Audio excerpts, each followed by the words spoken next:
I was in New York. I was getting ready to go to work, was shaving, and I heard on the radio, which I listen to as I'm getting dressed for work normally, that there was a report, it was put that way, a report that an airplane may have hit the World Trade Center. That gets your attention. I didn't think at all anything about an airliner, much less a terrorist attack. I thought, well, first of all, maybe it didn't happen, but maybe I better go have a look. I live on the east side, but live up high and have a small balcony, so I thought, well, I better go out to the balcony. But while I was getting to the balcony and turned the radio up, and as my wife turned the radio up, then it was, well, some kind of aircraft has probably hit it. But I envisioned a small aircraft. No thought of what the reality turned out to be. But as soon as I got out, I didn't even get fully out on the balcony. I could see the smoke from the first tower. And you know, your news instinct pops right then and say, whatever it is, however it is, smoke coming out of the World Trade Center, got to be a story. So very hurriedly, I literally was buttoning my shirt going down the elevator and went over to the west side. It's not very far. And by the time I got there, it was very clear that we were dealing with a disaster of some kind. I still didn't know what the dimensions of it were. And you know, racing through my head, I need to get to the anchor chair. That was my job in these kind of circumstances. But I did look up 11th Avenue, and already, you know, smoke was billowing. Some people were already fleeing in the far distance. And, you know, part of my head was saying, boy, this looks bad. This looks really bad. What in the world could this be? The other half was get to the chair, going through my own checklist like a pilot of what you do when you step into the anchor chair with an unpredictable situation that's going to probably be a calamity. Such things of, remember, the first things you hear are frequently wrong. Remind the audience, whatever the dimensions of this, it's very important to stay steady. This is my own checklist of things. So I bolted inside the CBS News Broadcast Center and immediately got into the anchor chair, and we embarked on our days on end coverage. Well, first, at each network and with each anchor, there are some things that are common and some things that each individual handles it his or her own way. At CBS News for many, many years, and by the time this happened, I'd been working there for, well over 40 years, that the anchor desk is raised. At CBS News, the anchor desk is actually in the newsroom. It's common in television these days to have a virtual newsroom scene behind you. It's not actually a newsroom, but at CBS News, I believe now as then, but certainly then, it was a raised platform in the newsroom itself. And you go in, and I don't mean it's the same thing, but it's a little like getting strapped into a high-performance aircraft. You get into the chair.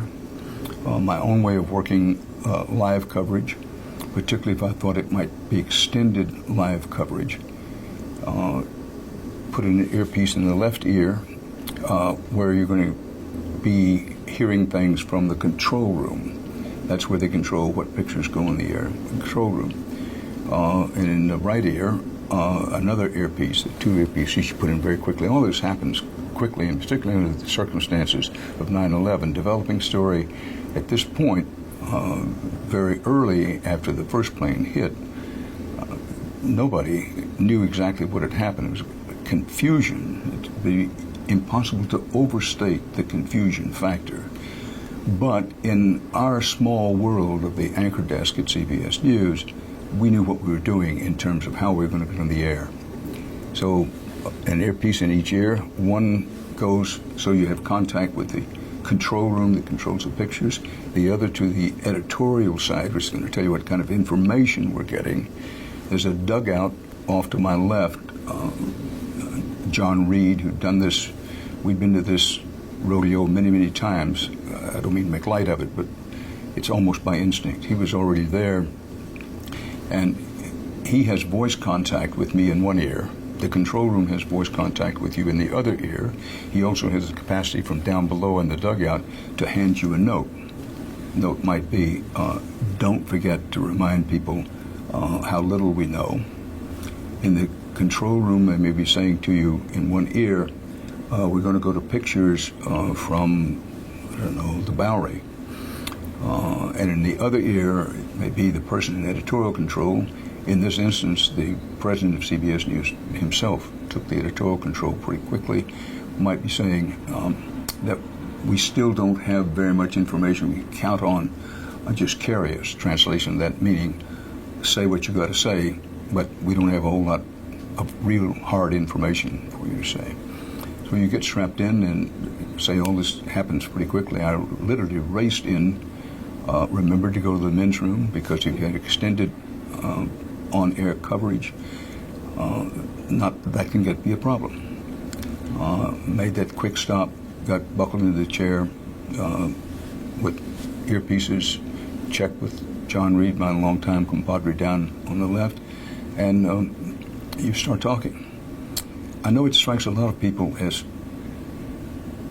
strange, if not weird, to be wearing two earpieces and to say, well, how do you do this? It's a skill, but it's not a very high-level skill.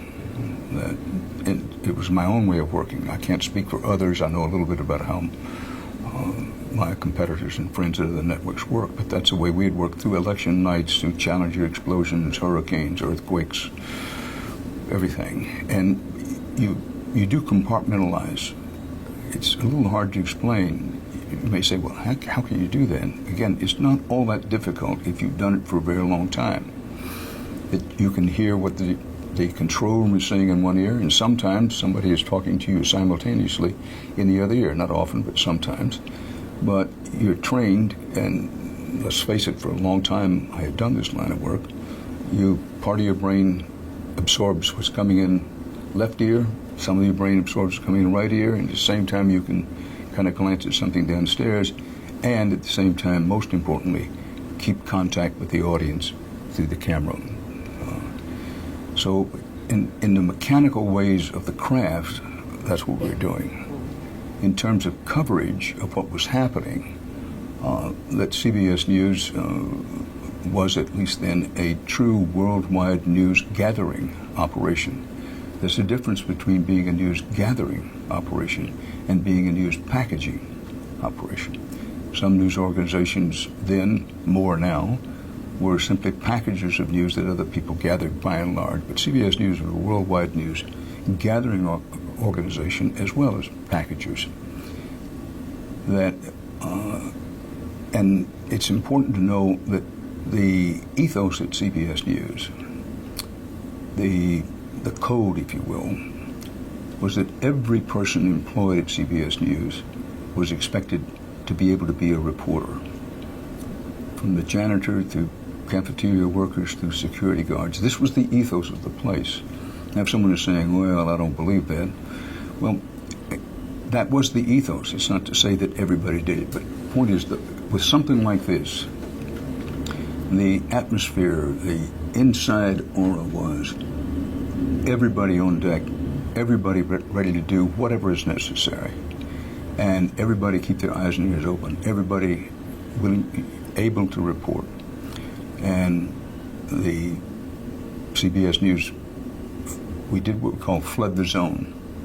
That is, say, every available person, get to the scene if you can.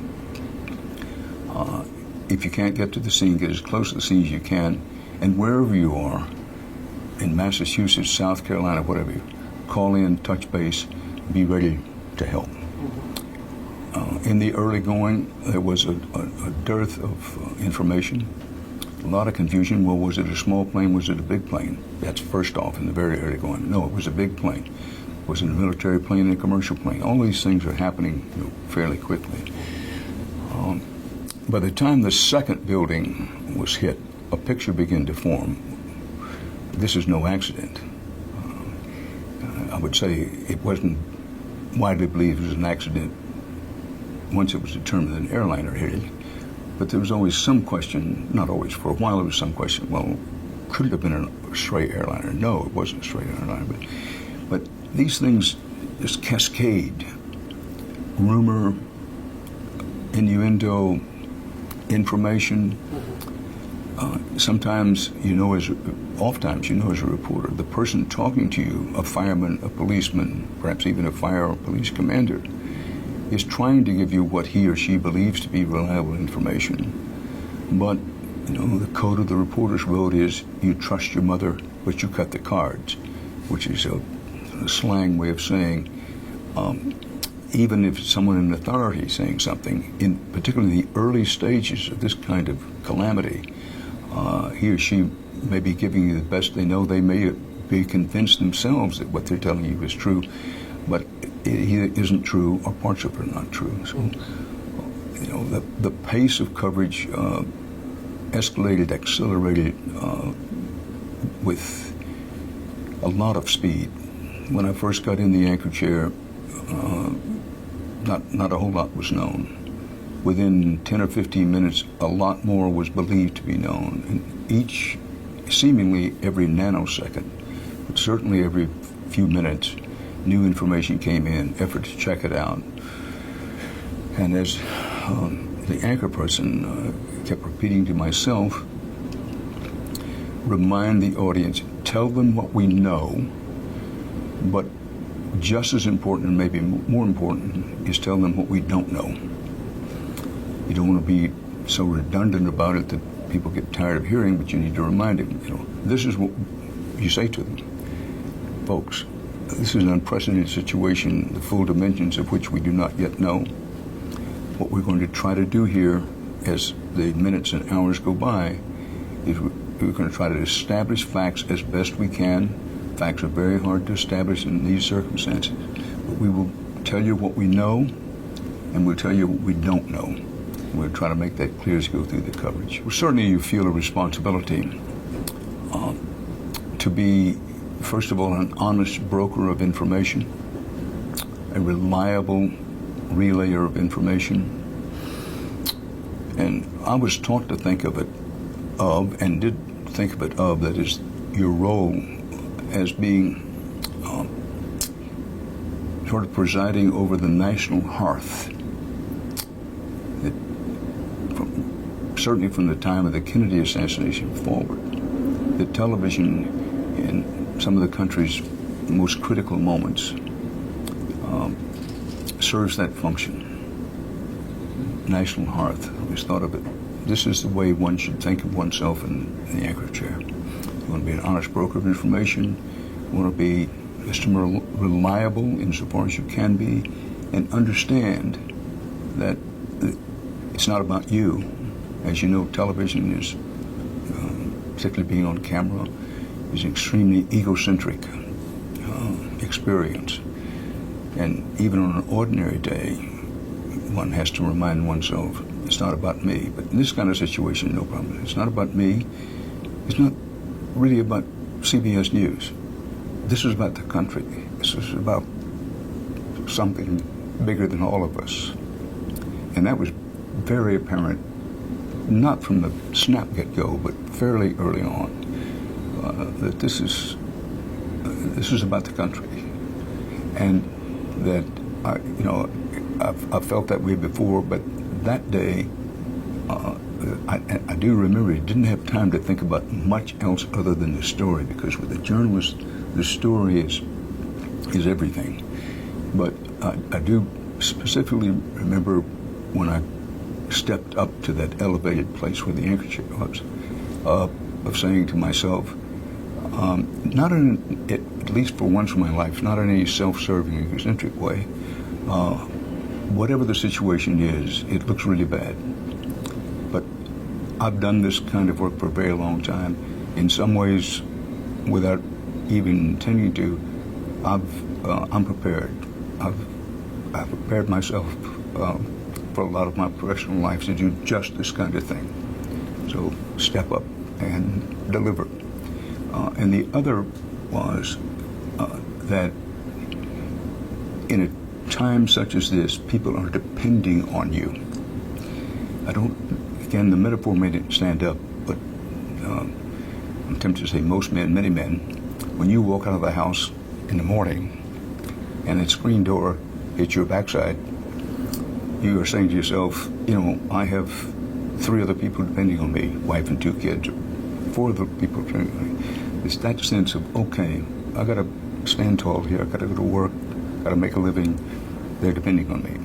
That's a tiny part of the big feeling when you step into the anchor chair on something like this, of saying people are depending on you, and they're depending, the news organizations depending on you.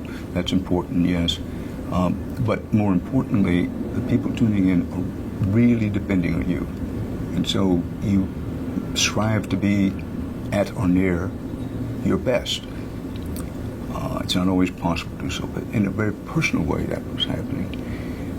But more than any other time in my experience, it just permeated me the whole time, of the sense of responsibility of what you're doing.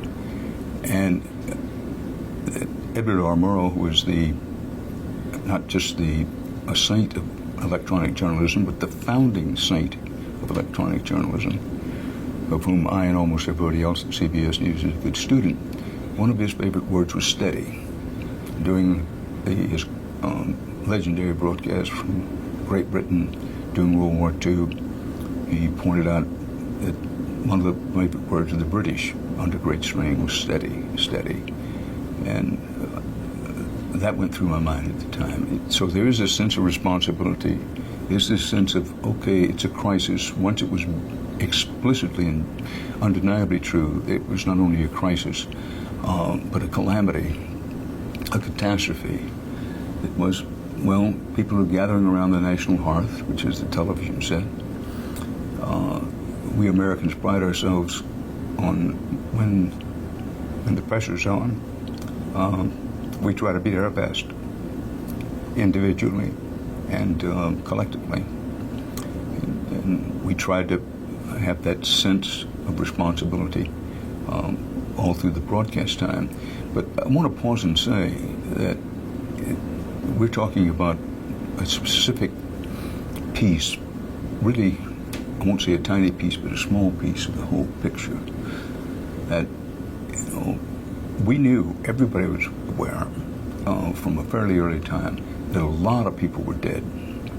I can't say, because this isn't true, that we thought there'd be thousands dead in the early going, and many others, thousands wounded in some way.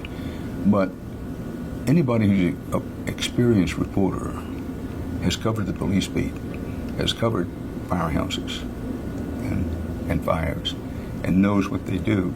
And there was a strong sense of, boy, this is some kind of hell for firemen and some kind of hell for policemen. I can remember talking very quickly, doing some other correspondence on the air from someplace on, have we heard anything about casualties in the fire department? And the early going, the answer was no. Although later we know that the fire department and the police department paid an exceptionally heavy price. But my point here is that there's so many things going on while you're on the air, while you're trying to keep yourself steady, while you're trying to help the audience be steady, have a sense of the national hearth, have a sense of your responsibility, one thing or another, that, going through, I can say from a very early stage, concerned about the firemen and policemen who had to deal head-on with this, the people in the building. And then there were hundreds of personal stories. The director who was hurried into the control room to direct the picture coverage and the broadcast coverage, he has some reason to believe that one member of his family might have been down there. Can you imagine what it was for him? He's on the biggest story he could imagine in his life, with tremendous responsibility, trying to direct all that at the same time, trying desperately to get some word of whether this member of his family was safe or not. So all of that was going on. At first, in the very early stages, there wasn't any thought about how long we'd be on the air, but there was. Everybody knew we'd be on the air for a long time.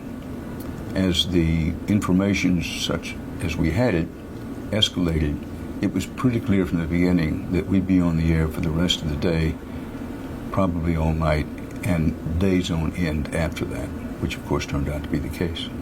I can't speak for the other networks, but I know it with CBS News and with CBS, canceling all programming was immediate. In the very early going, obviously we're going to go wall to wall, as the phrase goes in our business, with wall-to-wall coverage for as long as it takes. And by not very deep into the mid to late morning, the decision, there was no doubt about it. It was stay on the air as long as we have to, and we're probably going to stay on the air for a long time. It didn't matter. This was a big decision money-wise, because the network makes their money off advertising. But it was immediate and without doubt. There really wasn't any doubt about it. I don't know what the conversation was. I think it probably was somebody at BlackRock. The corporate headquarters is separate from the news network. Headquarters. The corporate headquarters is separate from the news headquarters, different parts of town. But the decision that we would cover for as long as it took and all regular program would be blown out was immediate and final.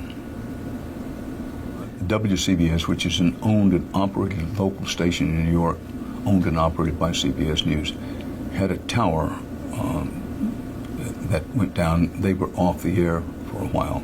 I wasn't aware of that at the time. Nobody said anything to me at the time, nor should they have had. I've forgotten how long they were off the air, but they were off the air for a while. But even their tower is kind of deep in the television business, but the tower was for those people who did not have cable or satellite provider, what we call old-fashioned, original-style TV. So sets were black on the WCBS station in the New York area, but if you had cable or satellite, it wasn't effective. That I had appeared on the Letterman program any number of times before, knew David some, that we had, as others had, as the nation had, it was an incredible week. And like so many other people, including our heroes, firemen, policemen, first responders of all kind, we had worked pretty much around the clock all week with a laser beam kind of focus on doing as good a job as we could do and a sense of heavy responsibility to it. So somebody, I think on that Monday, it was after a week, whatever day of the week it was, someone called me from the front office of CBS News and said the Letterman program is going to go back on the air. All program had been wiped out for a very long time, but the decision made Letterman is going to come back on the air along with some other network programming, and that he would like for you to come over. And I said, of course, that anytime David asked, I'd always go over. I didn't think much about it, and I should have. It was a mistake of mine. We were still gathering a lot of news and on the air a lot, and it was just, Letterman wants you to come over. Sure, I'll come over. But the reason I should have thought about it is that when you're that intensely focused on your job, as anybody who had a job, and mine in many ways was, I won't say the least of them, but it doesn't compare to what firemen and policemen and first responders were doing. And I want to make explicitly clear, I never felt that way, I don't now. But in our compact world, the broadcast headquarters, we had this, really sharp focus on doing the best job we could do. I hadn't made the transition with my own personal emotions. As a pro, you are trained when something with tremendous emotional impact hits, some hammer to the heart, your own personal heart, that of your neighbors, that of your city, that of the nation, that the kinds of emotions that most people go through when they turn on the television set and hear it, enough to make you injustifiably weep in grief, for example. For the pro, who's a journalist, and for other professionals, other craft, you have to seal that out. And remember in the Kennedy assassination, when we first determined the president was dead, even before it was announced, we determined he was dead. It was literally like a big sledge to the heart, boom, and you feel yourself beginning to come apart. But as a younger reporter then, that's not what pro does. Okay, get a grip here, go on. And so it was with 9/11. So my point is that the kind of emotional impact that it had in a very personal way on most people all during that week, with so much to do and trying to keep your focus. I hadn't gone through that. So when I say it was a mistake, it wasn't a mistake to say I would go on Letterman. But I should have taken myself aside, maybe for an hour or a couple of hours, just to kind of gather myself. Instead, I kept working and worked right up to the time the Letterman program is taped during the afternoon, generally speaking. But I just kept working and said, okay, I have to go to the Letterman show at certain time. And so when the time came, I sort of rushed over and got in the studio. And that was the setup to that situation, if you will. Now, I had no idea what Dave had in mind. And anybody who knows David Letterman knows that part of the way he works is he doesn't tell anybody in advance what he's going to ask or what he's going to go through. He thinks that makes for a better program, and so do I, by the way. Point is, I don't remember any discussion with him other than saying hello as I walked on the set. And that among the things that a professional journalist is trained to do is not show your emotions on the air. That's the ultimate goal. But I'm not a robot. Nobody I know in journalism is a robot. So, like a lot of things in life, that's the ultimate goal. Never let your emotions show on the air. But sometimes they're going to show. Walter Cronkite with the death of John F. Kennedy, other emotions show through. And I think the public understands that. I think the audience understands that very well. And that it was, for me, and this is the point, it was the first time I was able to sort of take a deep breath and internalize, if you will, personally, what had happened. See those firemen? Take it for a minute, will you? Okay, I'll tell you what. Well, I can finish. No, Dan, take care of yourself. We'll be right back here with Dan Rather. And I know there have been people, not just journalists, but some of the people who criticize that, saying, well, you let your emotions show. I have no apology for it. I didn't have any then, and I don't have any now. There's no apologizing for grief. And this was really the first time that I was able to internalize the enormity of what had happened and the grief over what had happened. And because I was spending my life almost literally every hour on camera in some way during that whole week, that it played out on camera. But I have found since then, when I came off the program, I can't say I was worried about it, I was concerned about it, saying, gosh, I didn't plan to do that. But when you started talking about it, it just kind of let out. I said to myself, well, so I'm not sure how people are going to react to that, but then very quickly said to myself, frankly, I don't give a damn how they react to it. That's how I felt. But I found overwhelmingly most people very understanding about it. Now, the other thing that came out of that interview was, at some point, this may not be a precisely accurate quote, that it was a version of, it's time for us to stand, united, that we all understand that we're under attack, and printed on some money, and we're all united we stand. And so I said some words to the effect, time, and that I added applies to all of us. And whatever you think or don't think about this president, what have you, he's the commander-in-chief under attack. And my phrase was, if he needs me, just tell me where to line up. Now, that grew out of when I was a child when Pearl Harbor was attacked in World War II. And I was, 10 years old. Every male member of our family and every male in the neighborhood, including a gentleman who lived down the street who only had one leg, instantly started out to go downtown to a recruiting station. They didn't even talk to one another, they just went. Almost nobody had a car. It was in the back edge of the Depression. So it was kind of a mass movement out of the neighborhood to go down to the local shuttle bus, which was the main bus. It was in that spirit of sure, I was fairly aged. If you need somebody to go to the Marines, I'm here. It was in that spirit of tell me where to line up. Again, I found the public as a whole understood that and took it in that spirit. There's always going to be somebody who says, well, he shouldn't have done that. After all, with George Bush, he tells George Bush he's going to line up.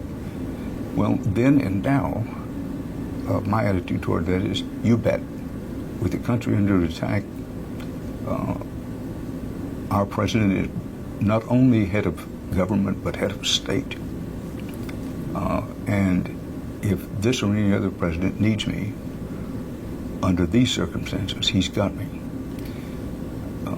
I think the public, I know the public at large understood that as it came over the air in a sense. But I've gotten some criticism about it, that and the crying. But, that goes with the territory. What I do remember is that David was very understanding and very supportive. He said, for God's sakes, you're human. You're a human being. And now I've seen it since then. Well, and so it was. I think far too much, insofar as anything's been made, I think far too much.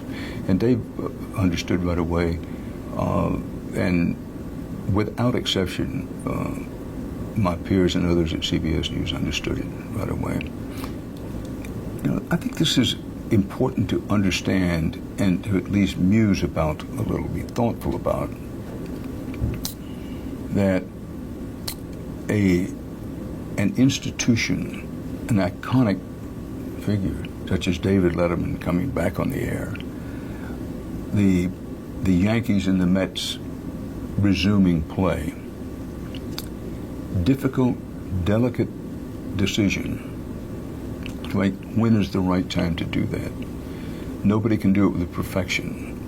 It's a matter of fingertip and gut feel when to come back on. That we'd gone through, we'd absorbed these blows, tremendous blows. We needed to pull ourselves together, second stage, if you will, the stages. David Letterman would not have gone on the air 2 nights after this.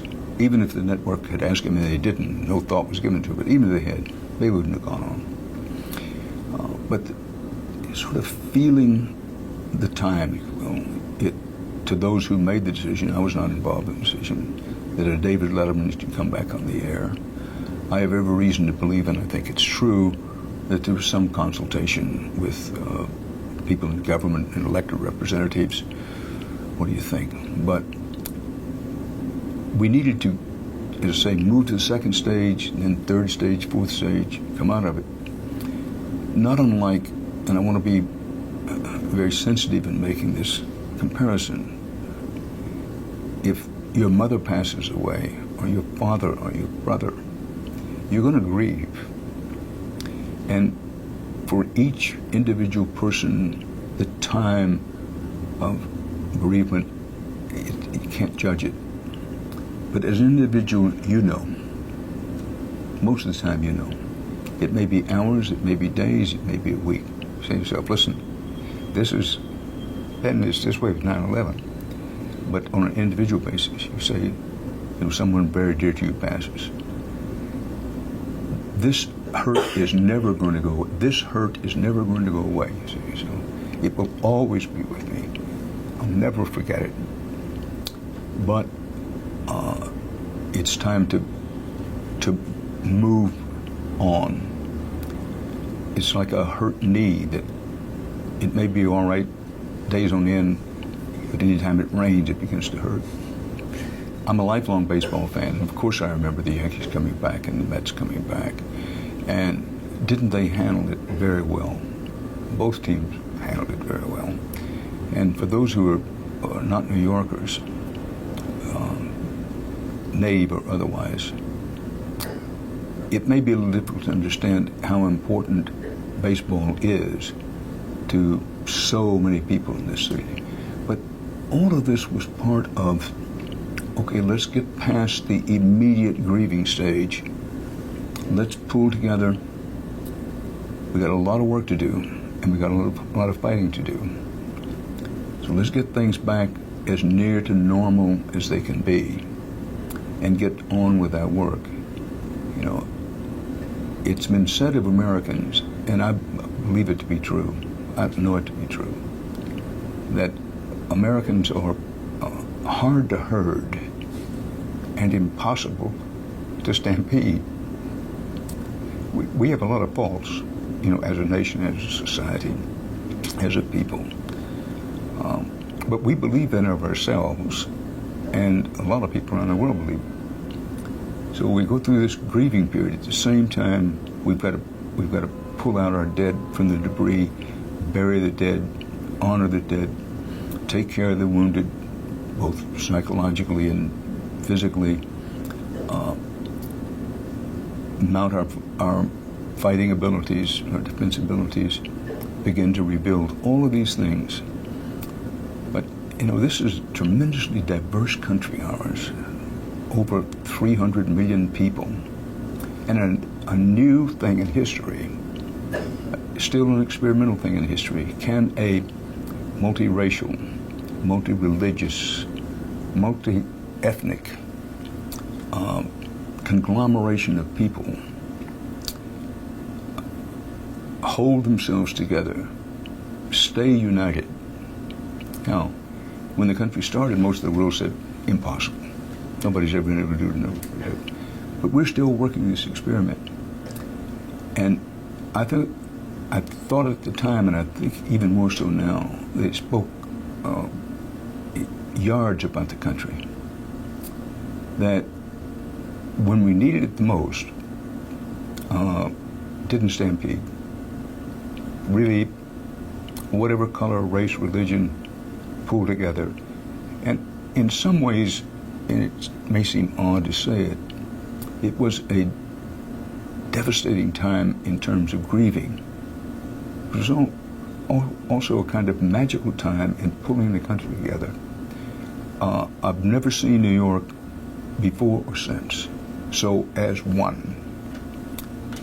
And it's not original with me, but I would suggest the country as a whole, the whole nation, has never been as much as one since World War II, and it was in the first days and weeks after 9/11. Part of that has to do with the fact that it is a thing that we had not had an attack on the soil of the continental United States since the 19th century. And that Lincoln, with his usual eloquence, said once in speaking of aftermath, during the Great Civil War, that we were fighting ourselves in the Civil War, and we had great carnage during that time. But that Lincoln said, it's almost impossible for us to imagine a foreign invasion force drinking from the Ohio or leaving footprints in the Appalachians. And we all grew up with that. Our fathers grew up with that. And our father's father grew up with that. That And to have this on our own soil, 3,000 people to be killed in a very short time, so many more wounded. That it wasn't like a foreign invasion force drinking from the Ohio or leaving footprints in the Appalachians, but it was as close as we've had to that any time in the last 150 or so years. Not since Pearl Harbor. So in my lifetime, Pearl Harbor, the Kennedy assassination, and 9/11, and as much as either of the other two in its own way, but those are the benchmarks for the time when the country was hit with something spectacularly, lethally devastating by surprise, and was put to the test. Everybody in the stands, it's almost like one of those pictures. You see pictures of Yankee Stadium, Shea Stadium, and Citi Field didn't exist at Yankee Stadium in the 30s, even late as the 40s. You see a still picture. Every man has on a hat. As far as you can see, they're hats. With the first game after 9/11, you look at the still picture, and, right, emotionally, psychologically, people are sitting sort of like this. It's easy to extrapolate, big thoughts out of baseball. It is, after all, a game. But exactly right. Nobody quite knew how to think, how to behave. What do we do? We're in the stadium. We're eager to get back to baseball. We're eager to get on with life. We know what we have to do, and we'll do it. But we need to get on with life. But how does one behave under these circumstances? What do we do? And then, fortunately, in the first game, there's nothing quite like a home run ball to bring people in a baseball stadium to their feet. And I think it was with that home run ball, sort of, and yay. And we're getting back to as close to normal as we're going to get back to for a very long time. I remember that some were done. It's not an excuse, but I was doing my own work. But it was, but it wasn't just concert in Madison Square Garden, concert at Carnegie Hall, through the deep, rich culture of New York City, and I know it was to a certain degree in some other places. There was an effort made to continue to keep going this sense of we're in this together, along with, but we're not going to be all tight and feel constricted by it. And culture sometimes gets a bad word, gets a bad name. People say, oh, culture is only for the effete and the elite. But here, it was, baseball is a very important part of our culture. Baseball came back when whether it's a rock concert or a symphonic music concert, whether it's a prayer group or a breakfast coffee group. I think there was a sense running through, certainly through New York, and I think through the country. Okay, we've got a lot of fighting to do, got a lot of work to do, got a lot of rebuilding to do, but we aren't going to just walk around all heads hanging, shoulders sloping. We've taken a really heavy lick, but we're not down, and we're certainly not defeated. And so far as I know, there was no coordination of, well, okay, let's bring baseball back, let's bring the concerts back, let's have something in Madison Square Garden, let's have something in Carnegie Hall. If there was any coordination of this, I'm not aware of it. I think probably some phone calls were made, as I mentioned, in the case of the Letterman program, maybe a phone call was made somewhere saying, listen, we're thinking about coming back on the air, what do you think? But I think a lot of this was spontaneous. that each individual, rock group said to themselves, what can we do? What should we do? What can we do? Baseball said, what can we do? What should we do? Musicians, Broadway Broadway had somewhat the same decision. We talked, excuse me one second. We talked about the decision when to bring television programs back on the air, such as the Letterman program. But Broadway had its version of this. When do the bright lights of Broadway come back on?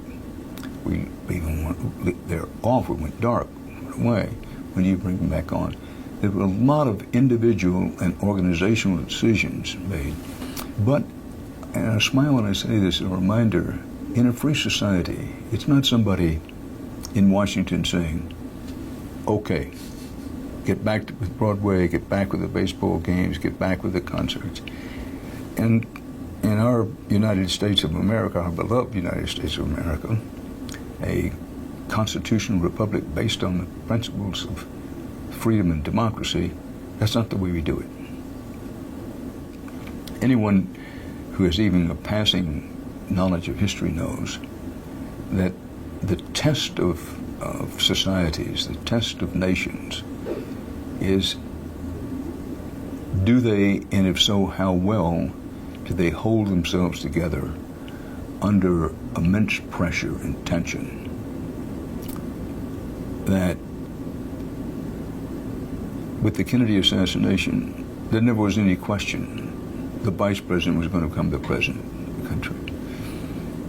Through history and even up to very recent times, in a lot of countries, in a lot of societies, when the leader goes down, whether assassination, what have you, there are rings around the White House, around the palace, and you have an attempted coup, you have a breakout of a civil war, whatever. So when President Kennedy was assassinated, tremendous emotional shock to the whole country, but it spoke so well, particularly of a country as diverse as ours.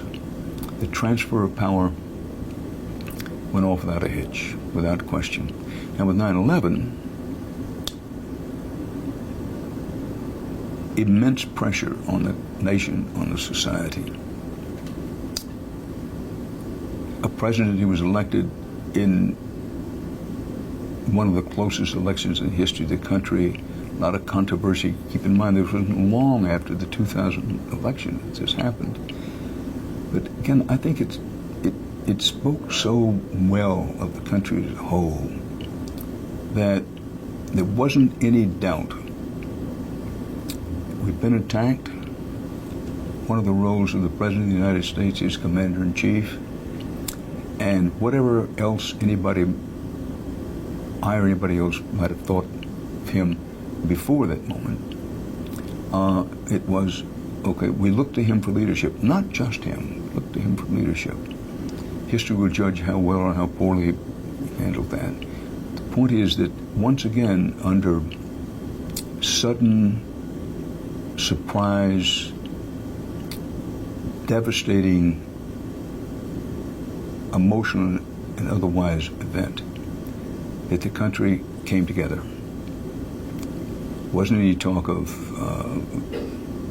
civil war, coup, quite the opposite. It was, we understand, we get it, that what's essential is that we pull together, that we stand united. We'll have our arguments later, but we pull together and stand united. And at a time, now as we speak in 2011, that a lot of talk about, what's the future of the United States economically, militarily, what happens to us, how good are we, and however good we are, how good can we be going forward. I think there's some lessons to be learned from 9/11 and in the more distant past, the Kennedy assassination and Pearl Harbor.